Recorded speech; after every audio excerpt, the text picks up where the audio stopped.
Olá, eu sou a Bárbara Eu sou o Anderson. e hoje nós viemos aqui bater um papo sobre comunicação não violenta. E eu queria começar perguntando para você, Anderson, como que foi que surgiu a comunicação não violenta para você e quais foram as suas impressões, assim, num primeiro momento? Certo.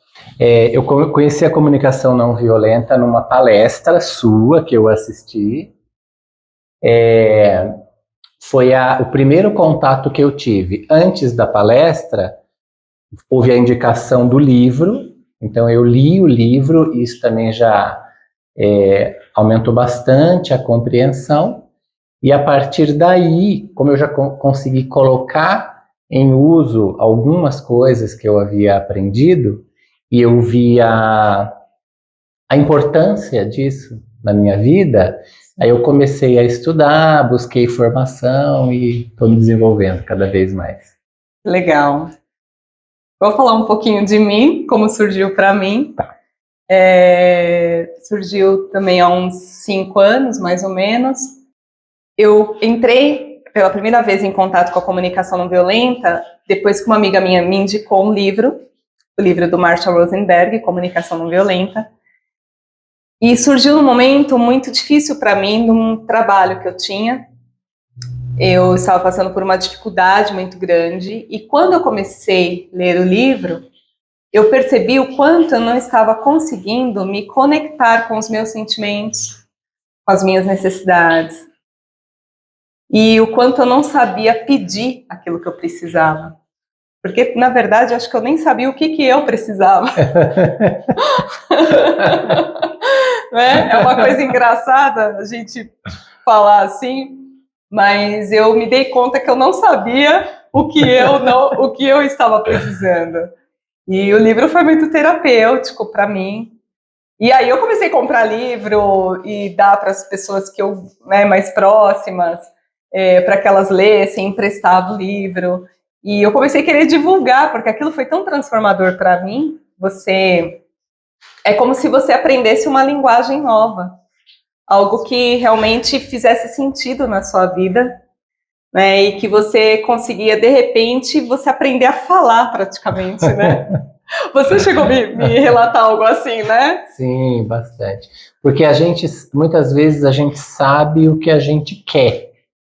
E às vezes até sabe algumas formas de conseguir o que a gente quer, mas não necessariamente é o que a gente precisa. E também a gente não tem dimensão do preço que, que se exige para conseguir algo que se quer, né? Sim. Então muitas vezes desgasta alguns relacionamentos. Sim. Conseguir o que se quer não é o mais importante. Como você falou, a gente nem sabe do que precisa. Sim, sim. A comunicação não violenta nos ajuda a falar, a pedir o que a gente quer, mas não necessariamente a gente vai conseguir. E a gente, com a comunicação não violenta, a gente aprende a lidar com isso também, com essa perda, de certo modo. Né? Porque a gente fala que o bom negócio é aquele que é bom para ambas as partes. E nem sempre o que é bom para o outro é bom para mim. Porque quando uma das partes consegue aquilo que quer, mas se para outra parte foi um pouco violenta ou não foi da forma como ela esperava, essa relação ela tende a se desgastar. Sim. E aí o preço a médio e longo prazo pode ser muito alto. Né? Que causa muito, às vezes, eu falo que às vezes num lago calmo, né, que você vê na superfície, por baixo tem águas turbulentas. Então, às vezes, conseguir o que a gente quer, a força, né, a força da autoridade, pode causar muito ressentimento no outro. Né? Eu costumo dizer que a relação perde-ganha, ela é temporária, que ela vai evoluir para um perde-perde. Sim. Porque depois que se desgasta, se você rompe uma relação, nenhum dos dois vai poder se apoiar ou contar com o apoio do outro, né? Sim.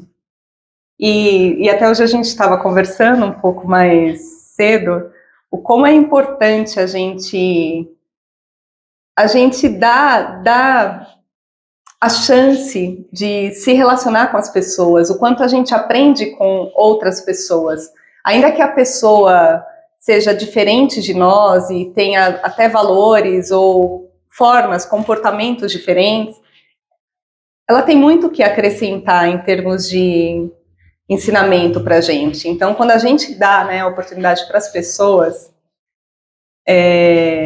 que na verdade a gente está dando uma oportunidade para a gente mesmo, né, de aprendizado. Sim. E como isso é rico, essa troca, quando ela acontece de forma saudável, né? E grande parte dos conflitos, se não forem todos, a gente vai identificar que o problema é a comunicação.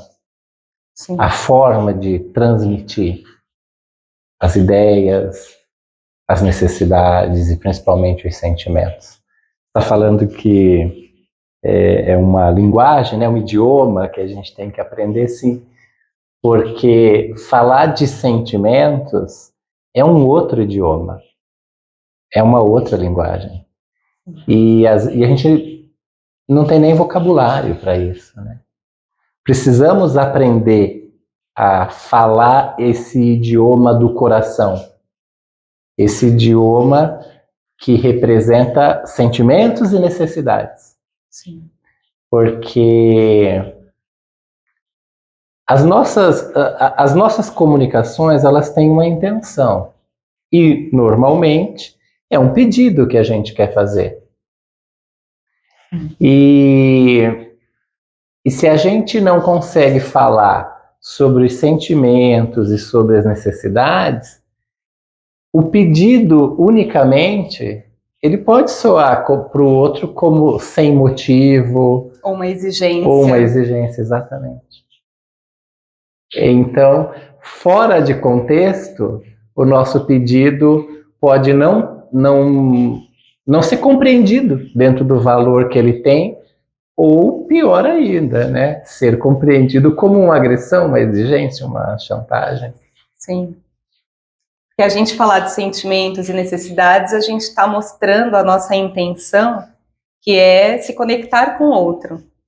E eu falo que a intenção é como você afofar uma terra, você preparar para você plantar e que aquela planta, ela realmente se desenvolva. E muitas vezes é importante a gente falar, mostrar a nossa vulnerabilidade, que é algo que às vezes é difícil de eu falar assim, olha, eu estou triste, porque eu preciso de espaço, né, na nossa relação, ou eu preciso de companhia, estou me sentindo solitária, né, por exemplo. Quando eu falo isso para alguém, eu estou me abrindo e mostrando a minha vulnerabilidade. Mas por incrível que pareça, se mostrar vulnerável é preciso ter coragem para isso. Então, coragem e vulnerabilidade não são coisas diferentes.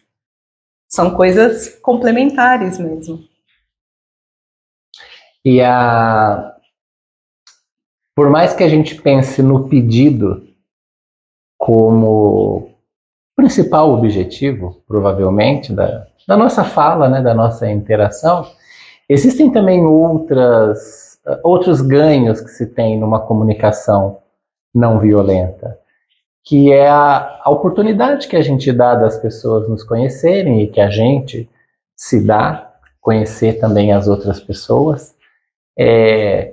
Eu costumo dizer que é secundário, não para diminuir a importância desse processo de se conhecer, né, um ao outro. Mas porque realmente, a curto prazo, quando a gente está falando, a gente tem um pedido e a gente quer uma ação específica da outra pessoa. Sim. Ao passo que o processo de se conhecer não é tão rápido. Não. Não é simplesmente falando algumas frases e você atendendo a um pedido que a gente passou a se conhecer. Mas na medida em que eu peço uma coisa para você e a gente entra num acordo de sim ou de não, e ok, se for não também, mas na medida em que vários pedidos vão sendo feitos, alguns atendidos, outros não atendidos, mas vai gerando esse processo que é mais longo.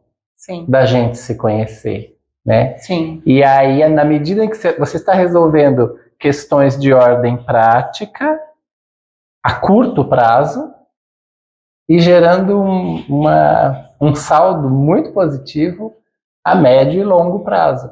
Porque na relação de ganha-ganha, ela é uma relação de simpatia e de empatia, então ela tende a durar uma vida inteira, ou o tempo que for necessário, né, o tempo de vida que ela tiver. Numa relação perde-ganha, que, como eu disse, tende a evoluir por um perde-perde, porque tem antipatia. Sim. E aí o prazo é curto, é quase que certo que se desgasta essa relação e aí não gera esse conhecimento.